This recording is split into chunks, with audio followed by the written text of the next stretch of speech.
निवेदन पे मिथिला में प्रवेश कर रहे हैं और पहुंचे हैं तो वहां जो है राज ऋषि ने भी जो है यज्ञशाला का सभागार का दर्शन कराया। प्रभु ऐसी यहाँ व्यवस्था है कि जहां पे इस आर्यावर्त के समस्त राजा और राजकुमारों को जो है आमंत्रित किया गया है कि जो भी इस शिव धनुष को जो है उठा लेगा उसी से मेरी कन्या वैदेही अर्थात सीता जी का स्वयंवर होगा। तो फिर गुरु विश्वामित्र जी जो है पूछते हैं कि राजन कोई तकलीफ कोई दिक्कत तो नहीं है?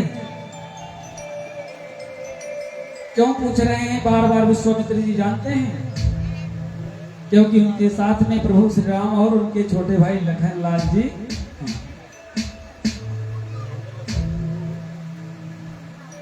जिसके साथ जगत के पालनहार जगत के पिता हूं वो तो कुशल मंगल पूछेगा ही।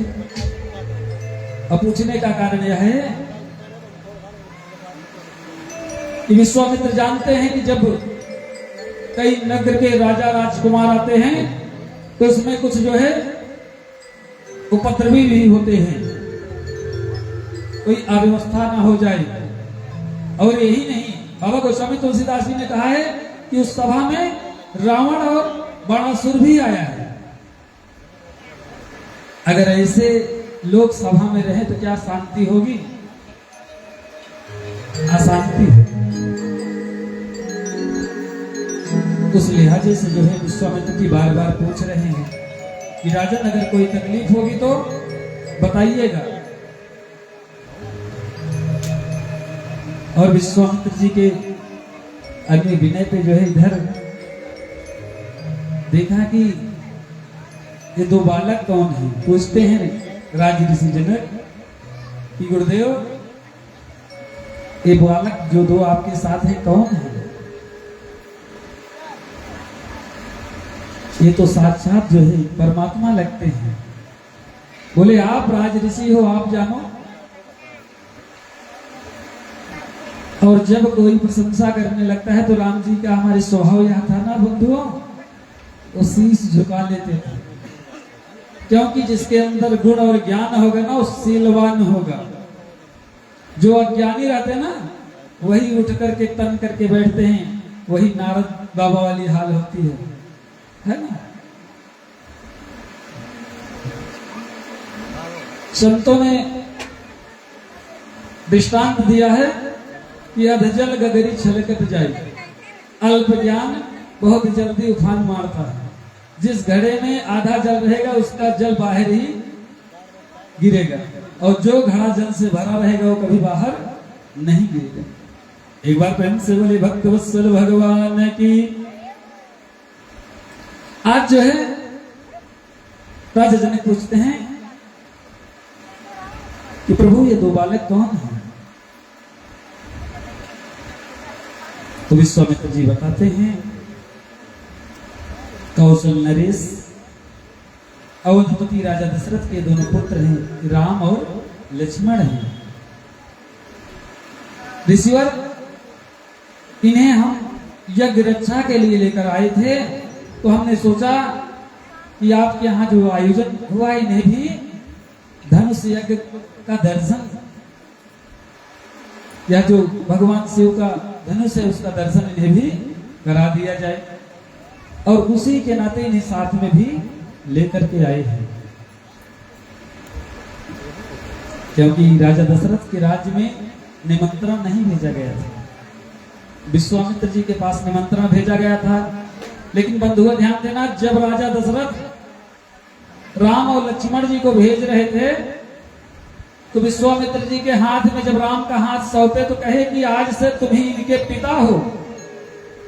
क्यों कहा था? क्योंकि जब गुरु वशिष्ठ ने समझाया कि हे राजन ये विश्वामित्र हैं, इनके साथ जाने दीजिए, बहुविध ज्ञान है, यानी बहुविध ज्ञान ये बहुत सारा ज्ञान देंगे और साथ ही साथ आपको बहु भी देंगे, बहुविध। संतों ने अपना मत दिया है। तब जब राजा दशरथ को यह ज्ञात हुआ कि विश्वामित्र जी हमारे पुत्रों के लिए बहू भी देंगे, तो उन्होंने कहा जब बहू मिलेगी कैसे, जब हमारे पुत्रों के साथ पिता होंगे। इसलिए आज से आप राम और लक्ष्मण के पिता हो। जो भी फैसला लेना होगा आप स्वच्छंद स्वतंत्र विचार से ले सकते हैं। इसलिए जो है विश्वामित्र जी राम और लक्ष्मण जी को मिथिला में लेकर के पहुंचे हैं। मिथिला में लेकर के जब पहुंचे बंधुओं ना, तो आज श्रद्धा और विश्वास का मिलन होगा। राजा जनक जाकर के कहते हैं सीता से कि पुत्री, हमारे नगर में कुछ अतिथि आए हैं, आप यह भवन, यह कक्ष जो है कुछ दिन के लिए तुम अपनी मां के कक्ष में जाकर के रहो। ये अतिथियों का भवन, इसमें जो है गुरु विश्वामित्र और साथ में उनके 2 राजकुमार आए हैं, उनके ठहरने की व्यवस्था की जाएगी। तो भगवान कौन से भवन में रहते हैं? भक्ति के घर में भगवान रहते हैं। कि जहां पे भक्ति होती है वहीं पे भगवान जाते हैं। बाबा गोस्वामी तुलसीदास जी ने कहा है कि प्रेम में गली यति साकरी तामे दो न समाये। अर्थात जब मेरे अंदर अहंकार रहता है, जब मैं था तब गुरु नहीं, अब गुरु है मैं नाही। प्रेम गली अति साकरी तामे दो न समाये। कहते हैं जब हमारे शरीर में गुरु का ज्ञान नहीं रहता तब अहंकार होता है, अज्ञानता होती है, और उस अज्ञानता के घर में ईश्वर का वास नहीं होता है। और किससे बताएं? प्रेम गली अति साकरी तामे दो न समाये। जिस तरह एक मयान में 2 तलवारें नहीं रखी जा सकती, वैसे एक हृदय में अहंकार और ज्ञान नहीं रखा जा सकता है। उस हृदय में या तो ज्ञान ही रहेगा बंधुओं, या तो अहंकार ही रहेगा। और जब ज्ञान आता है तभी भक्ति आती है। आज वही राजा जनक कहते हैं कि सीता, एक दिन के लिए तुम इस कक्ष को खाली कर दो, इसमें मेरे अतिथि रहेंगे। तो भगवान कौन है? राम परम पिता परमेश्वर हैं, तो शक्ति के ही भवन में निवास करेंगे। और सीता कौन है? शक्ति हैं। आज हम सब शक्ति की खोज कर रहे हैं। हमें खोज किसकी करनी चाहिए? शक्तिमान की। आज हमारा समाज कहता है कि हमने बहुत विकास कर लिया, हम मॉडर्न युग में आ गए हैं। ऐसे बंधुओं, सावन के पावन महीने में मेरी शिव महापुराण की कथा चल रही थी, तो समाज में अराजक तत्वों की कमी नहीं होती है। धर्म के काम में रोड़ा बनने वाले जैसे बीच बीच में आ जाता है, वैसे ही कुछ लोगों ने कहा ये तो जो है ब्राह्मणों का, संतों का बिजनेस है, कार्य है। यही उल्टे सीधे ज्ञान दे करके जो है लोगों को लूटते हैं।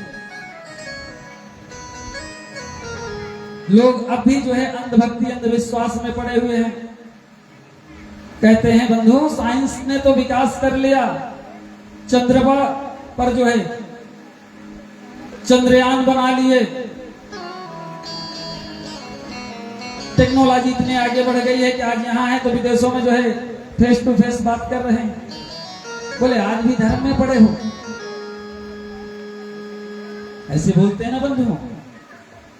लेकिन यह धर्म ग्रंथ आज भी जो है उनसे कई गुना आगे है। आज के साइंटिस्ट इसकी खोज कर रहे हैं, लेकिन आज भी इसका पार नहीं पाए। आप लोग अपने आप से स्वयं स्वविवेक से सोचिए कि क्या संतों ने जो है मानस लिखा है, इसकी एक भी चौपाई का तोड़ पाएंगे जो है साइंस वाले? साइंस वाले सिर्फ खिलौना बना सकते हैं।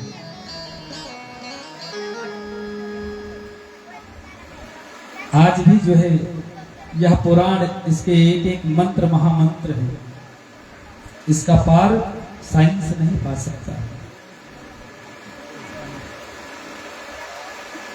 बहुत बार बोलते हैं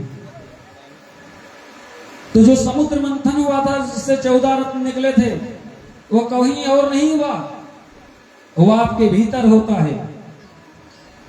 अगर मेरी बात का विश्वास नहीं हो रहा है तो आप अपने में झांक के देखिए। मैं आपको पहला मंथन का पहला रत्न जो निकला है कालकूट, उसको दिखाता हूं। जब आप कोई कार्य करने चलते हैं तो समाज के लोग ही कहते हैं, अरे भैया ये कार्य ठीक नहीं है, अनुचित है, अमर्यादित है। आपको भला बुरा बोलते हैं, अपमानित करते हैं। जो अपमान के डर से पिछड़ गया वो आगे नहीं बढ़ता है, क्योंकि अपमान क्या है? कालकूट नामक विष है। जिसके शरीर से यह अपमान, लोक लाज का भय निकल गया, उसके शरीर से कालकूट विष निकल गया पहला। ऐसे ही आप करके देखेंगे तो आपके ही शरीर में 14 रत्न हैं। बंधुओं, साइंस बहुत पीछे है भाई। साइंस तो शक्ति की खोज कर रहा है, लेकिन ऋषियों ने शक्तिमान की खोज की है। आप बताइए, शक्ति खोजना है कि शक्तिमान को? शक्ति जो हम जिस युग में जी रहे हैं, ये शक्ति में जी रहे हैं, लेकिन शक्तिमान कौन है? राम, पूर्ण ब्रह्म, जो 2 अक्षर सारे संसार से सारे कष्ट मिटा देता है, ये है शक्तिमान। तो आज वही शक्तिमान शक्ति के भवन में जो है निवास कर रहे हैं। और इधर जो है कुछ क्षण बीता ही था कि लखनलाल प्रभु से कहते, भैया इस नगर की शोभा बड़ी चमकदार है, इसकी आभा जो है अलौकिक है, इसका दर्शन करना चाहिए। राम ने कहा ठीक है, लेकिन अब आदेश किससे ले? क्योंकि गुरु विश्वामित्र जी के साथ में गए हुए हैं, तो उनसे कहते हैं। धीरे से जाकर के राम कह रहे हैं कि देखन नगर भूप सुत आए, समाचार पुरवासिन पाए। प्रभु हमारे नगर देखना चाहते हैं, और यह संदेशपुर अर्थात जनकपुर के नर नारियों तक पहुंच गया कि 2 राजकुमार आए हैं विश्वामित्र जी के साथ में। और गांव की जो है बहुएं, गांव की जो महिलाएं थी, आपस में चर्चा करने लगी कि कौन है। तो किसी ने कहा ये वही 2 बालक है जिसने ताड़का का वध किया, सुबाहु का उद्धार किया और मारीच को यहां से मार करके भगा दिए, वही 200 कुमार हैं। आज उन्हीं का दर्शन करने के लिए जनकपुर के जितनी स्त्री पुरुष हैं सभी राह निहार रही है। और निहारे ना तो क्यों, ऐसी मनोहर मूर्त जिसे देख करके जो है लोग अलौकिक सुख प्राप्त कर रहे हैं। तो गांव की जो बहुएं हैं, नई नवेली, अपने अपने दरवाजों से छिप करके जो है आधा घूंघट बंद करके झांक रही, निहार के कहती हैं, बहन ये तो श्री हरि विष्णु से भी ज्यादा सुंदर है। तो एक ने कहा क्यों? बोले श्री हरि विष्णु के हाथ में शंख चक्र गदा पद में 4 भुजा है और नीलवर्ण है। अब 4 भुजा देखने में थोड़ा सा अजीब लगता है, इनके तो 2 ही भुजा है, बहुत सुंदर है। तो दूसरी ने कहा ये चतुरानन से भी सुंदर है, ब्रह्मा जी से भी। बोली हाँ बहन, उनके सिर में 4 सिर हैं, 4 हाथ हैं, कमल पे विराजमान है, वो भी देखने में अजीब लगते हैं। एक सखी ने कहा ये तो भोलेनाथ से भी सुंदर है, क्योंकि भोलेनाथ पंचानन है, 5 मुख है और अमंगल वेश है, पूरे शरीर पे शमशान की राख लगी हुई है और शमशान में निवास करते हैं, इसलिए ये दोनों राजकुमार उनसे भी सुंदर हैं। तो किसी ने कहा है तो कामदेव को भी फेल कर दे रहे हैं।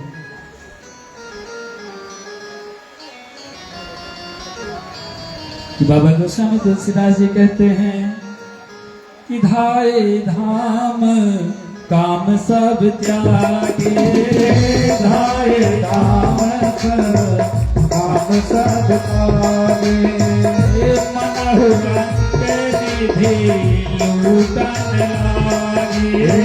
राम सिया राम सिया राम जय जय राम, निरखी सहज सुंदर दो भाई, सहज सहज सुंदर दो भाई। होई सुखी लोचन फल पाई, हुई है ये सुखी लोचन फल पाई। जुगति भवन झरो कहीं लागी, जुगति झरो कहीं लागी। निरखी राम पदे रूप अनुरागी, राम सिया राम सिया राम सुर नर असुर नाग मुनि नागर,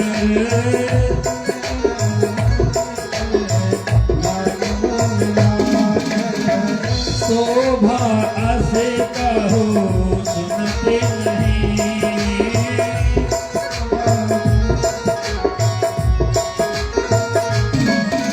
और बाबा क्या कहते हैं? विष्णु चतुर्भुज विधि मुख चारी, चतुर्भुज विकट वेश मुख पंच पुरारी। राम सिया राम जय जय राम, विकट वेश मुख पंच पुरारी।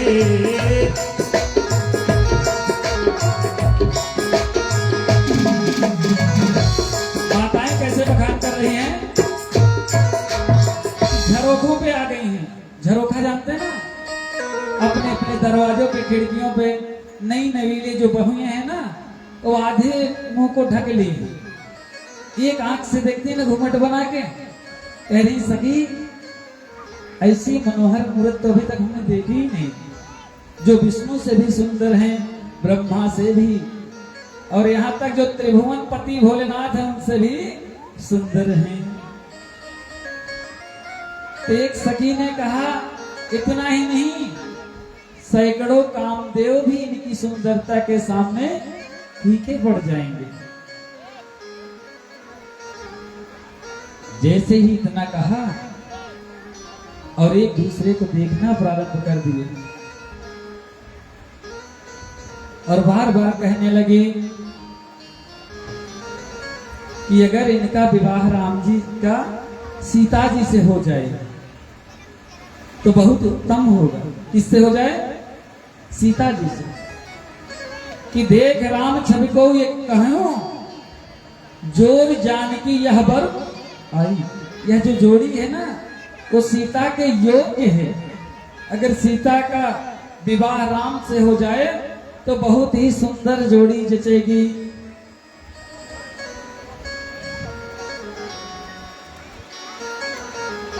गांव की माताएं बहुत समझदार होती हैं, हर नगर की।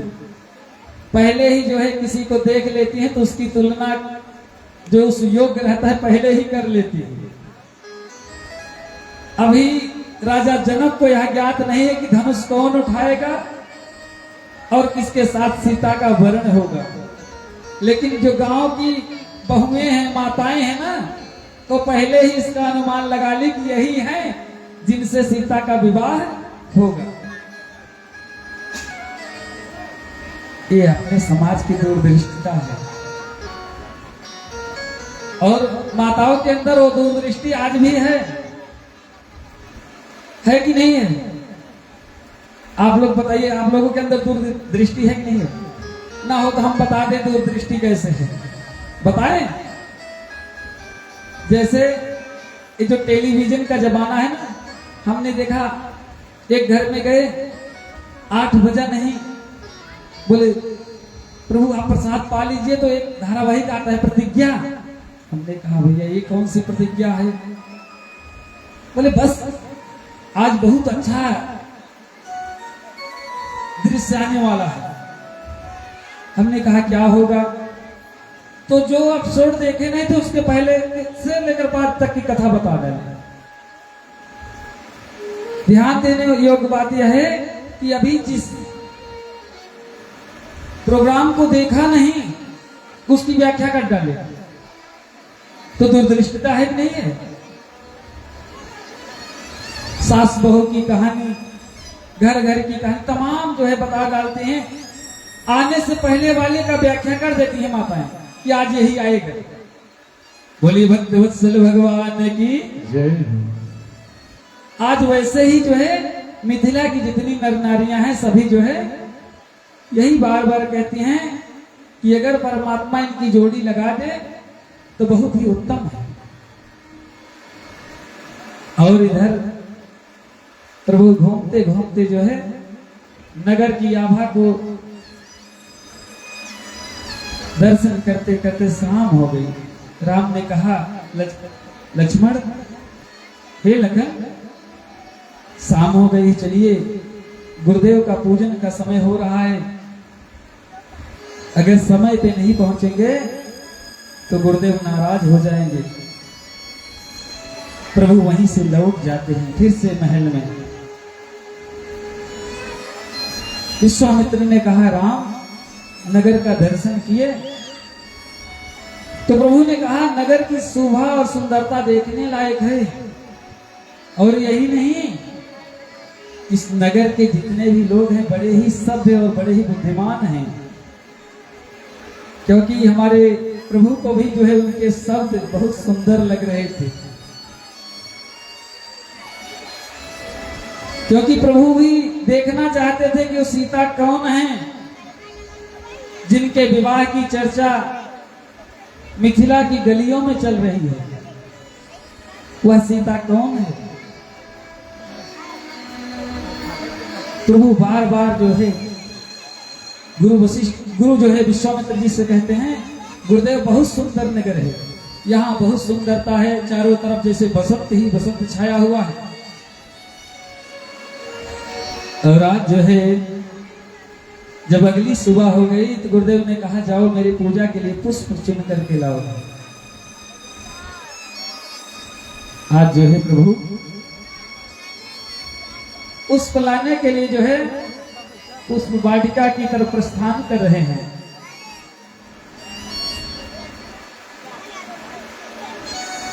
बाबा गोस्वामी तुलसीदास जी कहते हैं कि जहां बैठी देखी सब नारी, जहाँ बैठी देखी सब नारी, जहां जोग निज कुल अनहारी, जथा जोग निज कुल अनहारी। जो नारियां हैं बैठ कर राम जी को देख करके उनके कुल और वंश का अनुमान लगा रहे हैं। और क्या कहती हैं? पूरे बालक कही कही मृदु बचना,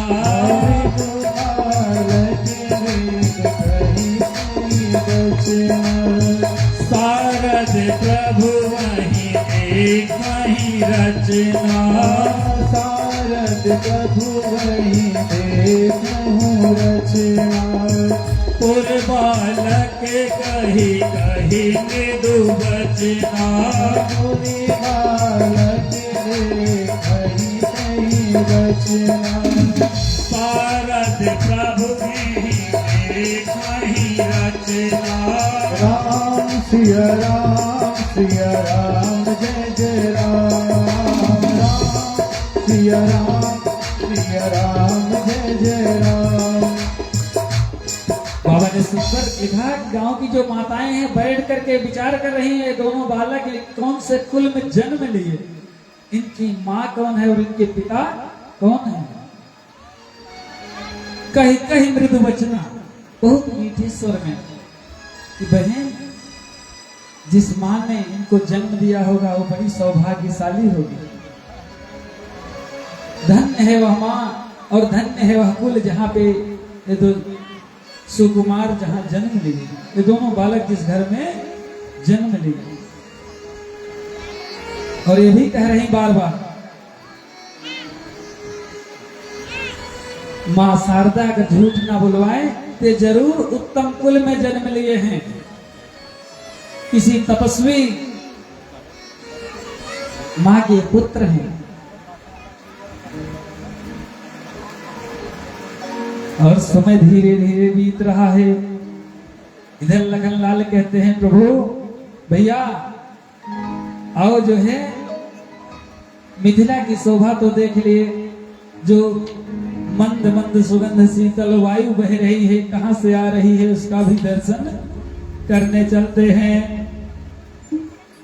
बाबा गोस्वामी तुलसीदास जी कहते हैं कि लागे विपट मनोहर नाना, लागे विपट मनोहर नाना, बरगे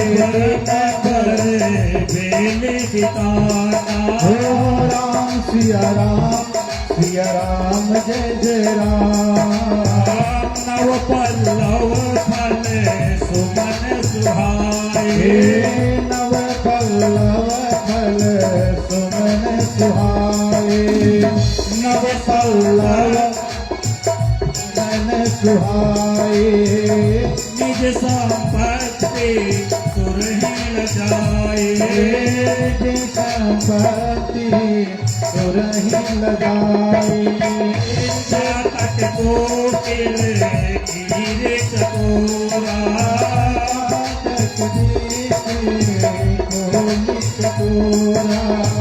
पूजत बिहंग नटत कल मोरा।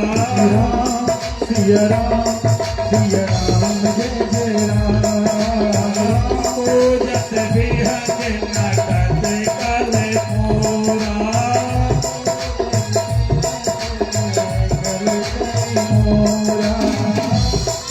और क्या कहते हैं, मध्य के बाद में जब पहुंचते हैं कि माधे बागे सुरी सोहा सुहावा।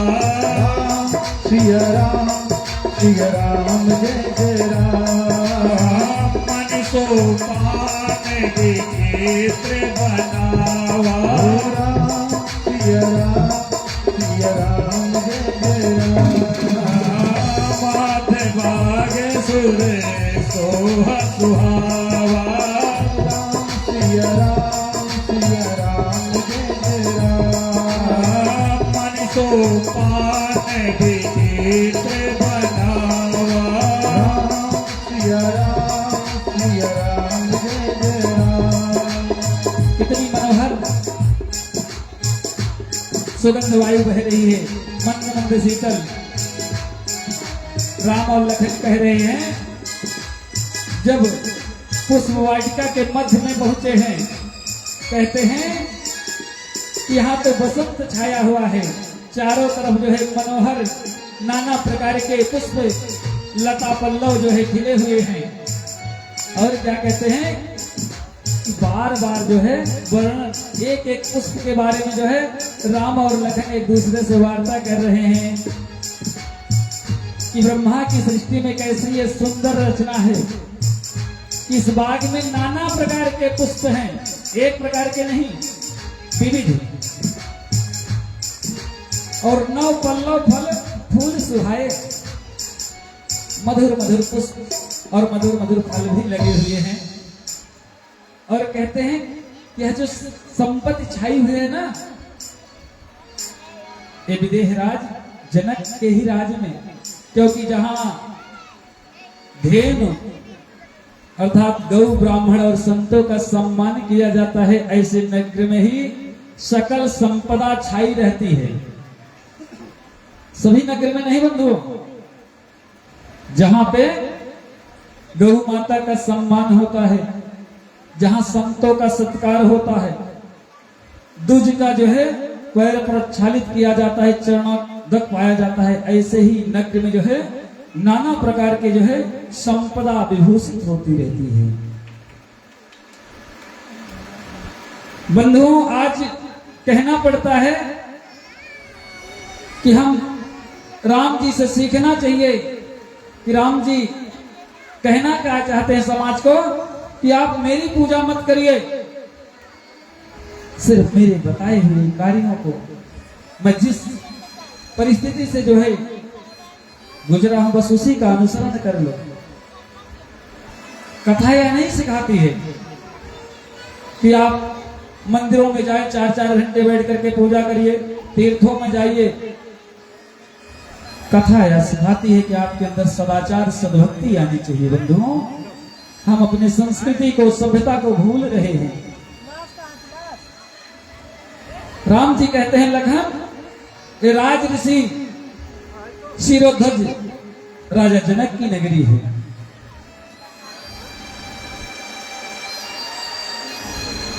और यही नहीं बात चली है, सखियां जाकर के सीता से भी कहा कि जो है नगर में 2 कुंवर आए हैं। कुंवर का मतलब जो अविवाहित हैं, बालक हैं, सुंदर हैं।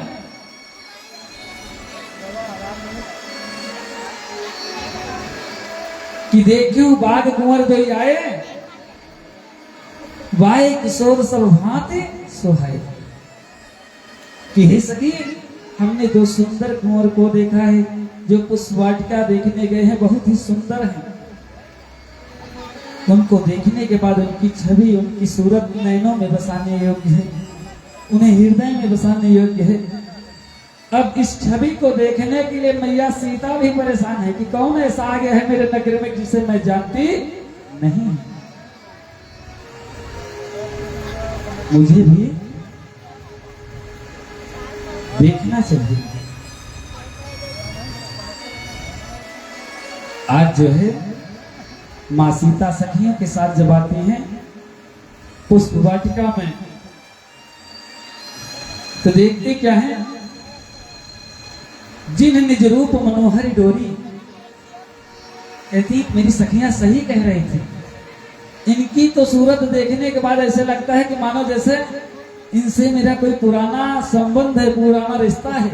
अरे होना क्यों हो, दोनों तो लीला करने आए हैं, साक्षात जो है लक्ष्मीपति विष्णु राम बने हुए हैं, आदि शक्ति लक्ष्मी जी सीता बन करके आई है। शक्ति जब शक्तिमान से मिलती है तो अपने आप ही जो है यह आभास हो जाता है कि कौन इसका संबंधी है। आज श्रद्धा और विश्वास का मिलन हो रहा है और मैया के पैर की जो पैजनियां हैं, नुपुर बिछुए की जो आवाज आ रही है, उसको राम जी ध्यान से सुन रहे कौन आ रहा है, क्योंकि अभी दोनों देखे नहीं हुए हैं एक दूसरे को। कि बाबा गोस्वामी तुलसीदास जी कहते हैं, कंकन किंकिन नुपुर सुन ध्वनि, कंकन किंकिन नुपुर ध्वनि सोनी, कहत लखन समय राम हृदय गति, कहत लखन समय राम हृदय गति। सिया राम जय जय राम, मानहु मदन दुर्दभिदिनी, मानव बदन दुर्दिनी, मानस विश्व विजय कहकीनी, मानस देश विजय कहकीनी। अस कहि फिर जितै तेहि ओरा, सियहि मुख सहि भय चकोरा। राम सिया राम जय जय राम, राम सिया राम जय जय राम। और क्या कहते हैं,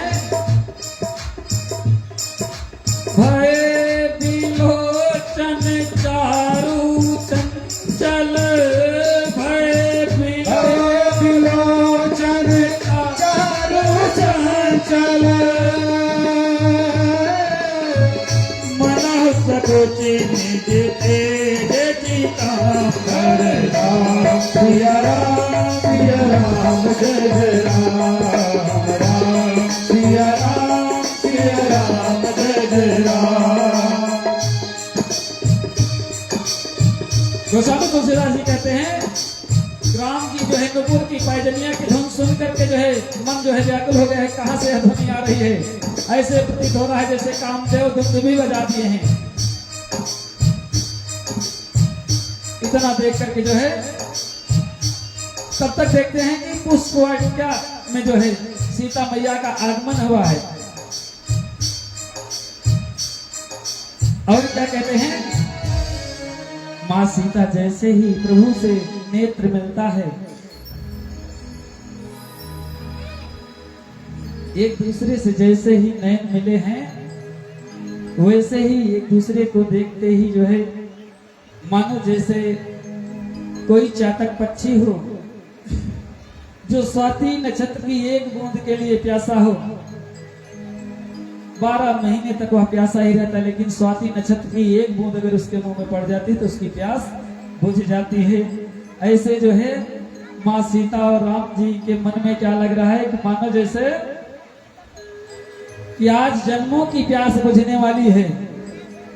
मिले जब राम सीता से टहलते वक्त फुलवारी, राम उन्हें प्यारे लगे और सीता लगी उन्हें प्यारी। देख कर राम जी को जनक नंदनी, देख कर राम जी को जनक नंदनी, बाग में यूं खड़ी रह गई। राम देख सिया को, सिया राम को, राम देख सिया को, सिया राम को। चारों अखियां लड़ी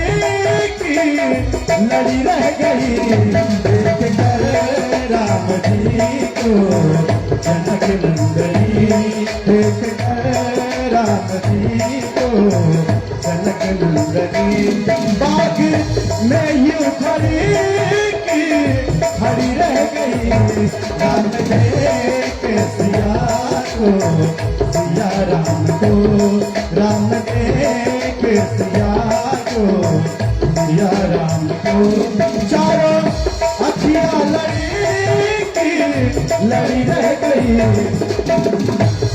देख कर राम जी को जनक नंदनी।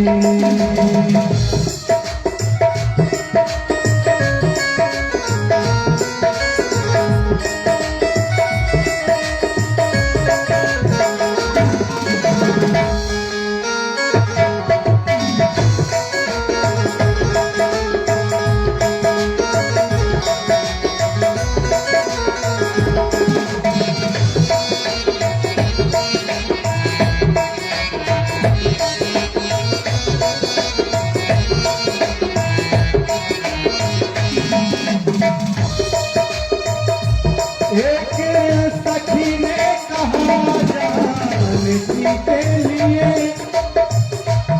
रच दिया है विधाता ने जोड़ी सुधर।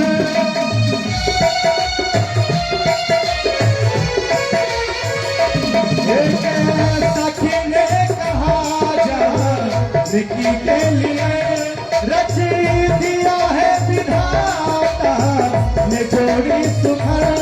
रच दिया है विधाता ने जोड़ी सुधर, पर धनुष कैसे तोड़ेंगे कोमल कुंवर। देखिए माता जानकी के सखियों का भाव है और अपने मन में कहती क्या है, पर धनुष कैसे तोड़ेंगे कोमल कुंवर, पर धनुष कैसे तोड़ेंगे कोमल कुंवर। मन में शंका बनी देख कर राम जी को जनक नंदनी देख कर राम जी को जनक नंदनी बाग में यूं खड़ी खड़ी रह गई राम देख सिया को सिया राम को राम देख सिया को सिया राम को चारों अखियां लड़ी रह गई राम देख सिया को सिया राम को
और देखिए दूसरी सखी क्या बोलती है बोली दूसरी सखी छोटे देखन में है दूसरी बोली सखी देखन छोटे में है पर चमत्कार तू इनका नहीं जानती पर चमत्कार तू इनका नहीं जानती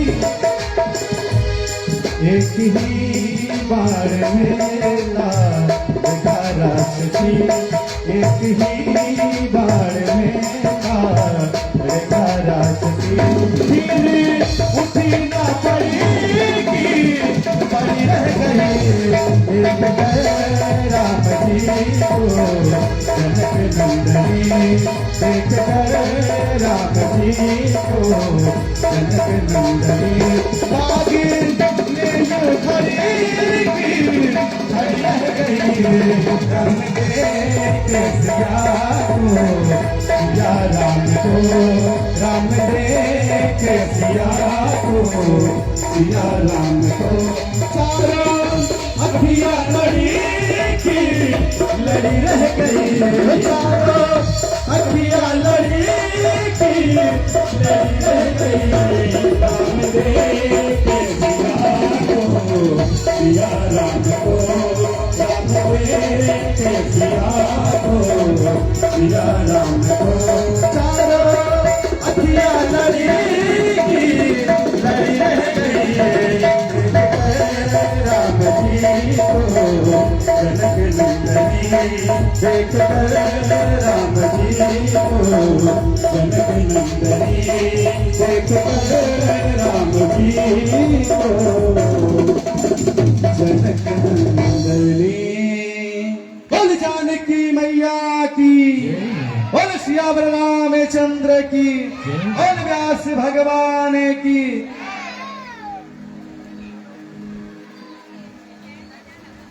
आज जो है हमारे प्रभु जैसे मैया को देखे वैसे ही आज जो है पलक गिर नहीं रही, झप नहीं रही। आज जो है सीतारामचंद्र जी जो है एक दूसरे को निहार रहे हैं और उस दृश्य को देख करके जो है सखियां आपस में विचार कर रही हैं, ये वही राम हैं, इतने सुंदर हैं। अभी तक तो दूर से देखा था, आज एकदम पास से देख रहे हैं। और मैया सीता भी जो है देख करके जो है मन ही मन यह विचार करने लगी कि जो है हे प्रभु हे भोलेनाथ, हे मैया गौरी, अगर मैं जीवन भर आपका जब तप किया है तो उसका सुकृत, उसका पुण्य आज मेरे साथ हो जाए, और जो मेरा विवाह है इन्हीं राजकुमार राम जी से हो जाए।